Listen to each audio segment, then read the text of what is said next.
So I've been interviewing some men, asking them about the joke that President Trump said to the men's ice hockey team, that he was going to have to invite the women or else he'd be impeached. And I've been asking them, like, why is it funny? All of them are telling me, well, it's just sarcastic. It's just humor. So let's define sarcasm. Let me cook for a second. Sarcasm is when you say the opposite of what you really mean, but in a way that's supposed to be funny because it's obviously not true. But it's not obvious because if it was, the president would have invited the women 4 days earlier when they won the gold. They were an afterthought, despite the fact that they have medaled every single year since they've been in the Olympics and the men have not. But here's the question. Would it had still been funny if the president had said, we're still going to have to invite the black ice hockey team or else I'm going to get impeached? Or we're still going to have to invite the disabled ice hockey team from the Paralympics or else I'm going to get impeached? No, the room would have gone silent.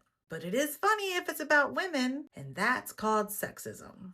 And sexism is socially safe, unfortunately, in America. Racism and ableism are more publicly punished. But sexism is still treated like normal banter. And if women get offended, they just say, oh, you're too sensitive. And then the men tell me, well, the most powerful man in the country is talking to them, and there's an obligation to laugh or not be disrespectful towards him. So power changes behavior, they say. There's a fear response called flock. We just go along with the flock. So I understand how that happens, but the women didn't do that. They had bigger ice pucks than the boys did. They didn't go when they were invited. They did not conform or submit to a powerful man. They bucked back. Isn't that interesting? Anyway, my point is that sarcasm is not a reason to be disrespectful. Not that I should expect much more from this president. But when the joke only works because the women are a target, that tells you that women are still treated as a safe punchline. And that's not strength.